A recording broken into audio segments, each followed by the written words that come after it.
अस्सलाम वालेकुम दोस्तों, आज की वीडियो में काफ़ी सारे बड़े अपडेट्स मौजूद हैं। जानेंगे उन तमाम अपडेट्स की डिटेल्स के बारे में, लिहाजा वीडियो को पूरा आखिर तक देखिए ताकि किसी भी किस्म की इंपॉर्टेंट डिटेल्स आपसे मिस ना हो। साथ ही साथ हमारे चैनल मियां भाई एक्सप्लेन को सब्सक्राइब करके बेल आइकन जरूर प्रेस कर लें ताकि इसी तरह की लेटेस्ट और फास्ट अपडेट्स आपको रोजाना रियल टाइम पर मिलती रहे। और जिन हजरात ने हमारे चैनल को सब्सक्राइब करके बेल आइकन प्रेस कर लिया है, उन सबका तहे दिल से शुक्रिया। तो आइए जानते हैं आज 31 मई बरोज इतवार की ताज़ा तरीन और लेटेस्ट अपडेट्स के बारे में। हैदराबाद से काकीनाडा जाने वाली बस में आग लग गई। हैदराबाद से आंध्र प्रदेश के काकीनाडा को रवाना होने वाले तकरीबन 36 मुसाफिरीन उस वक्त करिश्माती तौर पर महफूज रह गए जब अचानक इनकी बस में आग लग गई। लिहाजा जिले के चटियाल मंडल में पेद्दा कापड़ती के करीब ये वाकया रूनुमा हुआ। पुलिस ने बताया कि बस के सामने के हिस्से में ड्राइवर को आग दिखाई दी, जिसने फौरी तौर पर बस को सड़क किनारे रोक दिया और फिर ड्राइवर और क्लीनर ने बस में सवार तमाम 36 मुसाफिरीन को नीचे उतार दिया, जिसके चंद मिनटों में ही आग ने बस को पूरी तरह अपनी लपेट में ले लिया। लिहाजा आतिशबाजी के इस वाक़े में खांगी ट्रेवल्स की बस पूरी तरह जलकर खाकसर हो गई।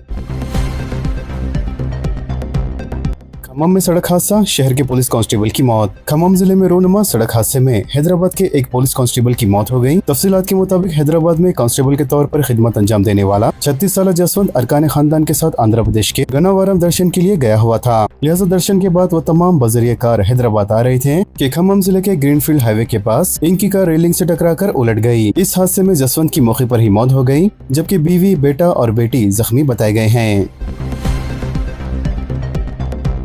वर्कशॉप में धमाका, एक शख्स हलाक, 2 जख्मी। शहर के मुज़फ़्फ़रती इलाके पठान चोरू में टायर रिटेलिंग वर्कशॉप में धमाका हुआ, जिसके नतीजे में एक शख्स की मौत हो गई जबकि दीगर 2 जख्मी हो गए। पुलिस के मुताबिक इस वर्कशॉप में पुराने टायरों की रीटेंडिंग की जाती है। इसी दौरान हफ्ते की दोपहर 1:30 बजे टायरों की रीटेंडिंग के दौरान टायरों में एयर प्रेशर ज्यादा होने की वजह से धमाका हुआ और धमाके की शिद्दत से 36 साल सलीम उछलकर दीवार से टकरा गए, जिसके नतीजे में वो शदीद जख्मी हो गए थे, जिसके बाद इनकी मौत हो गई, जबकि धमाके के नतीजे में दीगर 2 अफराद जख्मी बताए गए हैं।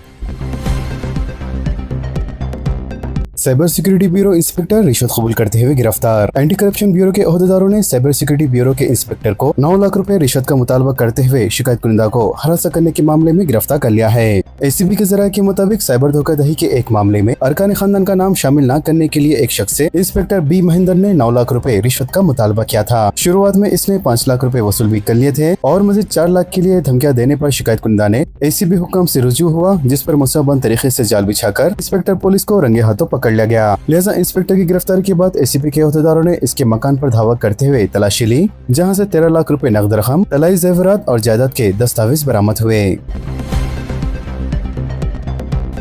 नए चैलेंजेस के मुताबिक काम करने के अंदाज में तब्दीली जरूरी, डीजीपी की आला सतह वीडियो कॉन्फ्रेंस में हिदायत। डायरेक्टर जनरल पुलिस सीवी आनंद ने कहा है कि तेलंगाना में अमन व ज़ब्त की सूरत हाल को मज़ीद मौसर बनाने और अवाम को आला मियारी जवाबदेही पर अपनी मुबली खिदमत अंजाम देने के लिए महकमे पुलिस में जामा असलाहत जरूरी है। लिहाजा इन्होंने कल रियासत के तमाम पुलिस कमिश्नर, एसपीज, डीएसपीज, एसीपीज और इंस्पेक्टर समेत सब इंस्पेक्टर के साथ मौसर पुलिसिंग की मियार की मौजू पर एक आला सतह वीडियो कॉन्फ्रेंस मुनक़्क़द की।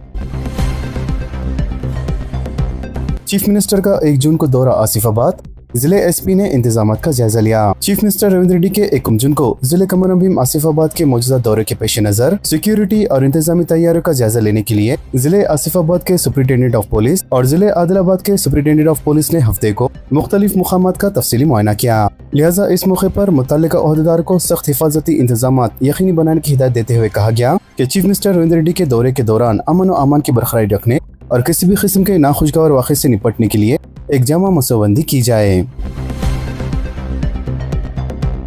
रियासत में 1 जून से बारिश की पेशी ख्यासी। रियासत में मौसमी हालात में तब्दीली की पेशी ख्यासी की गई है। महकमे मौसमियात ने इतला दी है कि गुज़िश्ता चंद हफ्तों से रियासत में जो गर्मी की लहर जारी थी, इसमें आहिस्ता आहिस्ता कमी आएंगी। इसके अलावा महकमे मौसमियात ने अगरचे इतवार यानी 31 मई को खम्मम, आसिफाबाद, मंचिर्याल, करीमनगर, पेद्दापल्ली, महबूबाबाद, वरंगल और हनमकोंडा के लिए गर्मी की लहर की वार्निंग जारी की है। ताहम दीगर अजला में दर्जे हरारत में कमी हो सकती है। महकमे मौसमियात ने बताया है कि 1 जून से रियासत के बाज़ मुकामात पर 40 से 50 किलोमीटर फी घंटे की रफ्तार से हवाओं के साथ गरज चमक के साथ बारिश होंगी। टीजी 8 सेट के नतायज जारी। Telangana education common entrance test के नतायज हफ्ते को जारी कर दिए गए हैं, जिसमें तुलबा ने तालिबात पर सबकत हासिल की और तमाम तर टॉप रैंक्स अपने नाम कर लिए। लिहाजा सदर नशीन Telangana council for higher education professor V Balakrishna Reddy ने काकतीय यूनिवर्सिटी के vice chancellor professor K Pratap Reddy और टीजी 8 सेट 2026 के convener professor B Venkat Ram Reddy के साथ नतायज का ऐलान किया। लिहाजा नतायज इनकी ऑफिशियल वेबसाइट पर दस्तयाब हैं। दोस्त के दूसरे मरहले के लिए सीटें मुख्तस। डिग्री ऑनलाइन सर्विस तेलंगाना यानी दोस्त 2026 के दूसरे मरहले में मुख्तस की गई सीटें कल जारी कर दी गई हैं, जहां 52,302 तलबा को सीटें हासिल हुई। वाज़िह जुमला 46,504 नए उम्मीदवारों ने दूसरे मरहले की काउंसलिंग के लिए रजिस्ट्रेशन करवाया था, जबकि ज़्यादा 60,439 उम्मीदवार बाशमूल पहले मरहले के उम्मीदवारों ने वेब ऑप्शन का इंतखाब किया था। लिहाजा 52,302 उम्मीदवारों में से 7,737 उम्मीदवारों ने बेहतर इंतखाब के लिए दोबारा रुजू किया था, जिन्हें बाद सीटें मुख्तस की गयी। और जिन तलबा को सीटें मुख्तस की गई हैं, इनमें से 31,445 तलबा को इनकी पहली तरजीह के मुताबिक ही सीटें दी गई हैं, जबकि 20,857 तलबा को दूसरी और दीगर तरजीहात की बुनियाद पर सीटें मुख्तस की गई हैं।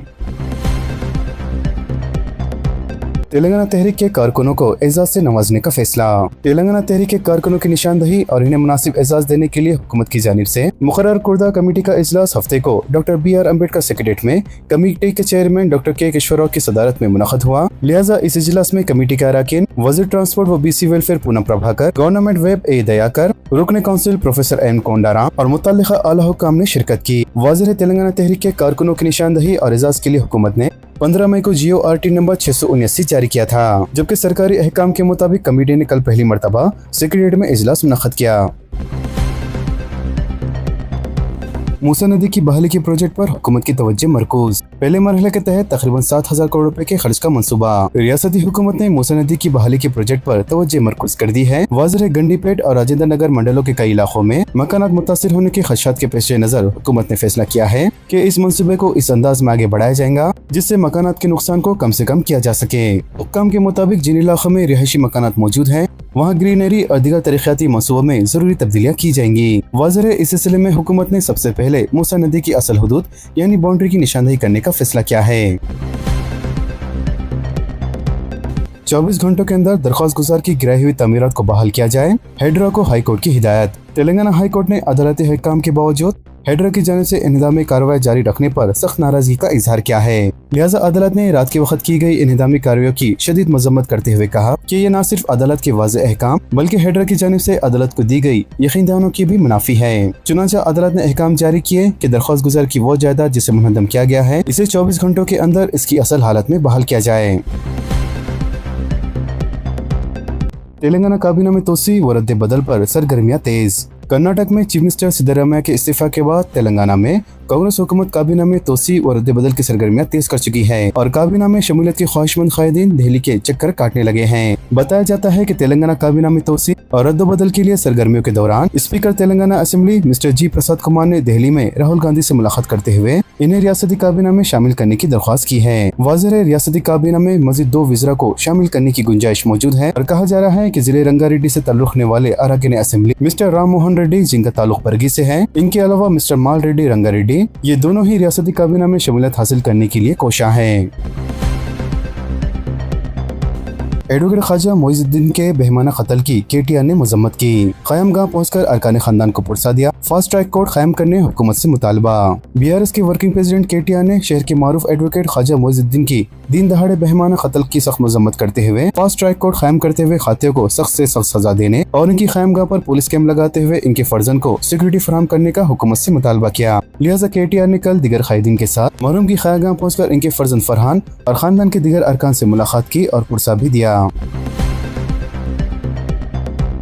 SIR में नकल मकानी करने वाली बरादरियों की शमूलियत को यकीनी बनाया जाए। गांधी भवन में कांग्रेस की सियासी उमूर कमेटी का इजलास। चीफ मिनिस्टर रेवंत रेड्डी का खिताब। चीफ मिनिस्टर रेवंत रेड्डी ने आइंदा माह रियासत में शुरू होने वाली खुसूसी जामा नजरसानी यानी SIR के दौरान दलितों, अक़लियतों, क़बाइलों और नकल मकानी करने वाले मजदूरों जैसे कमजोर तबकात के वोट हफ्ज़ होने से बचाने के लिए कांग्रेस का आला अमल तैयार किया है। लिहाजा गांधी भवन में कांग्रेस के सियासी उमूर कमेटी के इजलास से खिताब करते हुए चीफ मिनिस्टर ने खबरदार किया कि SIR लंबाड़ा बरादरी, आदिवासियों और नकल मकानी करने वाले मजदूरों के लिए एक बड़ा मसला बन सकता है। रेवंत रेड्डी ने कहा है कि कई असेंबली और लोकसभा हलकों में बड़ी तादाद में अवाम दूसरे मकामात पर मुंतकिल हो चुके हैं। लिहाजा चीफ मिनिस्टर ने पार्टी कायदे से ख्वाहिश की है कि रियासत के तमाम 119 असेंबली और 17 लोकसभा सीटों के लिए SIR के इंचार्ज मुकर्रर किए जाएं।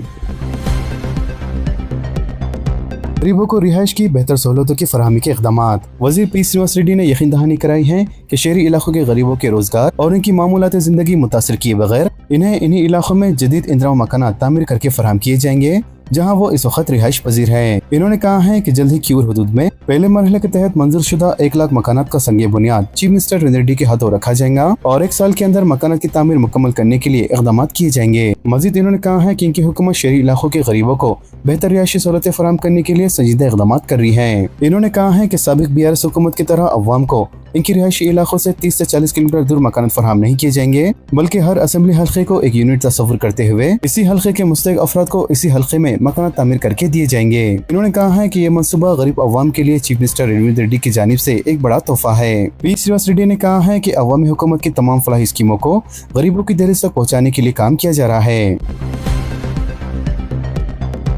अक़लियती तलबा के लिए चीफ मिनिस्टर ओवरसीज स्कॉलरशिप। रियासत तेलंगाना के ज़ेरे एहतमाम chief minister overseas scholarship scheme spring season 2026 के तहत बैरून मुल्क में आला तालीम हासिल करने वाले अक़लियती तलबा जिनमें मुस्लिम, क्रिश्चियन, सिख, जैन, बुद्ध और पारसी शामिल हैं, इनसे स्कॉलरशिप के लिए ऑनलाइन दरख्वास्तें तलब की जा रही है। लिहाजा बैरून मुमालिक जैसे अमेरिका, बरतानिया, Australia, Canada, Singapore, Germany, south Korea, Japan और फ्रांस के साथ साथ न्यूजीलैंड की मुसल्लमा यूनिवर्सिटीज में पोस्ट ग्रेजुएट या PhD में तालीम हासिल करने के लिए दाखिला लेने वाले और हुकूमत की तमाम अहलियत से मुताल्लिक़ क़वायद की तकमील करने वाले अहल उम्मीदवार अपनी दरख्वास्तें इनकी ऑफिशियल वेबसाइट www.telanganaepass.cgg.go.in पर दाखिल कर सकते हैं। वाज़ेह ये दरख्वास्तें 30 जून शाम 5 बजे तक दाखिल की जा सकती है। मुफ्त बरखी स्कीम बंद हो गई तो इलेक्शन लड़ना छोड़ दूंगा, रेवंत रेड्डी ने कहा। चीफ मिनिस्टर रेवंत रेड्डी ने किसानों को मुफ्त बरखी की फरहमी और बीजेपी और BRS की खुफिया गठजोड़ पर BRS को एक ओपन चैलेंज किया है। लिहाजा चीफ मिनिस्टर ने BRS के इल्जाम को मुस्तरद करते हुए कहा कि अगर इनकी हुकूमत किसानों के मोटर पंपों पर मीटर लगाती है या फिर किसानों की मुफ्त बरखी की स्कीम को बंद करती है तो वो खुद इंतखाबी सियासत छोड़ देंगे और कभी इंतखाबात में हिस्सा नहीं लेंगे। इसके साथ ही इन्होंने उल्टा चैलेंज किया कि अगर कांग्रेस हुकूमत मुफ्त बरखी की स्कीम को कामयाबी से जारी रखती है तो क्या BRS हमेशा के लिए इंतखाब से दूर रहने के लिए तैयार है। मजीद इन्होंने BRS के सरबराह KCR पर सख्त तनकीद करते हुए इल्जाम लगाया कि वो किसानों के नाम पर सिर्फ अपनी गिरती हुई सियासत चमकाने की कोशिश कर रहे हैं। लिहाजा चीफ मिनिस्टर रेवंत रेड्डी ने हुकूमत के नए मनसूबे की वजाहत करते हुए बताया कि हम किसानों को 24 घंटे मुफ्त बरखी फराहम करने के लिए एक मखसूस राइट टू डिस्कॉम कायम कर रहे हैं। लिहाजा इस नए निज़ाम के जरिए मुफ्त बरखी की खपत को बराह रास्त मॉनिटर किया जाएगा, जिससे पूरे नेटवर्क में शफाफियत और जवाबदेही बढ़ेंगी। दिल्ली में हमें मंजिला इमारत मुनद्दम, कई लोग फंसे होने का शोबा। जनूबी दिल्ली के सर्किट मेट्रो स्टेशन के करीब एक हमें मंजिला इमारत अचानक मुनद्दम हो गई और शोबा किया जा रहा है कि कई अफराद इस मलबे के अंदर अभी भी दबे हुए हैं। कहा गया है कि 8 अफराद को ताहाल अब तक मलबे से निकाला गया है। इसके अलावा 5 फायर टेंडर्स और बचाव टीम को तलब किया गया है जो यहाँ बचाव और राहत के काम अंजाम दे रहे हैं। गाय को कौमी जानवर करार देने की कोई तजवीज़ ज़ेरे गौर नहीं, मुल्क भर में गाय की ज़ुबान पर पाबंदी नहीं की जाएगी, वज़ीर क़ानून का बयान। मरकजी ममलिकती व वज़ीर क़ानून अर्जुन राम मेघवाल ने कहा है कि फिलहाल गाय को कौमी जानवर करार देने या गाय की ज़ुबान पर मुल्क गिर पाबंदी आयद करने की कोई तजवीज़ मरकज के ज़ेरे गौर नहीं है। लिहाजा इस तरह के मुतालिबात मुख्तलिफ ग्रोह की तरफ से उठाए जाने का लोट लेते हुए वज़ीर क़ानून ने कहा है कि गाय की ज़ुबान से मुतल्लिक़ क़ानून रियासतों में मुख्तलिफ होते हैं और फैसले अक्सर मुक़ामी तहफ़्फ़ुज़ात की बुनियाद पर लिए जाते हैं। अभिषेक बनर्जी पर बीजेपी हामियों का हमला। इंतखाबी नताज के बाद TMC कायदीन पर हमले का एक और वाकया। तृणमूल कांग्रेस लीडर अभिषेक बनर्जी के साथ उस वक्त धक्कम पेल की गई जब वो इंतखाबात तशद्दुद से मुतासिर पार्टी के कारकुनों से मुलाकात के लिए गए थे। तृणमूल कांग्रेस के बाज़ कारकुनों ने इल्जाम लगाया था कि इंतखाबात में शिकस्त के बाद सियासी मुखालिफिन ने इन्हें निशाना बनाया था। जारे साल बारिश मामूल से कम रिकॉर्ड किए जाने का इम्कान। मौसमी तब्दीली से मानसून कमजोर रहने महकमे मौसमियात की पेशी खैसी। मुल्क में जारे साल बारिश मामूल से कम रिकॉर्ड किए जाने का खदशा है। महकमे मौसमियात की जानिब से जारी की गई रिपोर्ट में कहा गया है कि मानसून की वक्त पर आमद के बावजूद शुमाल मशरक़ी इलाकों में बेहतर और मामूल के मुताबिक बारिश होने के इम्कानात हैं, लेकिन इसके अलावा दीगर इलाकों में मामूल से कम बारिश रिकॉर्ड किए जाने के खदशे हैं। लिहाजा मौसमी सूरत हाल को देखते हुए इस बात की तौसीक की जा रही है कि आइंदा मौसम 12 के दौरान 87 सेंटीमीटर तक रिकॉर्ड की जाने वाली बारिश की तवक्को है। ट्रंप का आबने हार्मोज की नाकाबंदी खत्म करने का ऐलान। अमेरिकी सदर डोनाल्ड ट्रंप ने आबने हार्मोज की नाकाबंदी खत्म करने का ऐलान कर दिया। ट्रंप ने कहा है कि आबने हार्मोज की नाका खत्म कर दी गई और आबने हार्मोज को फौरी खोलना होगा। इन्होंने कहा है कि अब ईरान को इस बात पर मुत्तफिक होना होगा कि इनके पास कभी भी जोरी हथियार नहीं बनेगा। एबोला वायरस की नई किस्म का तेजी से फैलाव, दुनिया भर के लिए हंगामी अलर्ट। दुनिया भर में एबोला वायरस की एक नई और खतरनाक किस्म की तेजी से फैलाव के पेश नजर आलमी अदारे सेहत यानी WHO ने दुनिया भर के एयरपोर्ट्स और तमाम एंट्री पॉइंट्स पर मुसाफिरों की फौरी और सख्त स्क्रीनिंग शुरू करने की हिदायत दे दी है। वाज़ेह WHO ने दुनिया भर में एबोला की एक नई और इंतहाई खतरनाक किस्म बोंडी बगियों की तेजी से फैलने पर हंगामी अलर्ट जारी किया है। लिहाजा WHO के इदारे ने कहा है कि इस नई किस्म से अब तक 223 हलाकतें रिपोर्ट हो चुकी हैं और अमवात की शरह में मुसलसल और तेजी से इजाफा हो रहा है, जिसने दुनिया भर के तबी माहिरीन को तशवीश में मुब्तला कर दिया है। आलमी इदारे सेहत के मुताबिक एबोला वायरस की इस नई और मुहल्लिक किस्म इसके फैलाव को रोकना इस वक्त आलमी सेहत के लिए सबसे बड़ा चैलेंज बन चुका है। जापानी आबादी में तारीखी कमी। जापान की आबादी में तारीखी कमी रिकॉर्ड की गई है, जिसके बायस मुल्क की आबादी 12 करोड़ 30 लाख से भी कम रह गई है। मीडिया जरा के मुताबिक जापान की आबादी में मुसलसल 5 साल गिरावट का रुझान है। 5 साल के दौरान जापान में 30 लाख से ज्यादा अफराद घट गए हैं। मरदमशुमारी रिपोर्ट में मजीद कहा गया है कि मुसलसल 5वां साल है जब आबादी में कमी रिकॉर्ड की गई है। चीन और रूस को अपने हार्मोस पर खुसूसी सहूलत, ईरान ने कहा। ईरान ने चीन और रूस को अपने हार्मोस पर खुसूसी सहूलत देने का ऐलान कर दिया है। ईरानी पार्लियामेंट के कौमी सलामती कमेटी के सरबराह इब्राहिम अजीजी का कहना है कि अपने हार्मोस से गुजरने वाले रूसी और चीनी जहाजों के साथ ताउन किया जाएगा। मजीद इन्होंने कहा है कि ईरान अपने करीबी शराकत दारी ममालिक के साथ तरजीह ताउन जारी रखेगा। इसके अलावा पासदार इनकलाब का कहना है कि ईरानी फोर्सेज ने गुज़िश्ता 24 घंटों के दौरान अपने हार्मोस से 20 बहरी जहाजों के गुजरने में ताउन किया है। तो दोस्तों, इन तमाम खबरों से मुतालिक आप सबकी क्या राय है, नीचे कमेंट बॉक्स में जरूर जाहिर करें और इसी तरह के लेटेस्ट और फास्ट अपडेट्स के लिए हमारे चैनल के साथ जुड़े रहें। हमारे इस वीडियो को आपस में ज्यादा से ज्यादा शेयर करें और हमारे चैनल मियां भाई एक्सप्लेन को सब्सक्राइब करके बेल आइकन प्रेस करना ना भूलें। तो मिलते हैं अगली वीडियो में काफी सारी नई और बड़ी अपडेट्स के साथ। जब तक के लिए अपना ख्याल रखें। अल्लाह हाफिज एंड सब्सक्राइब।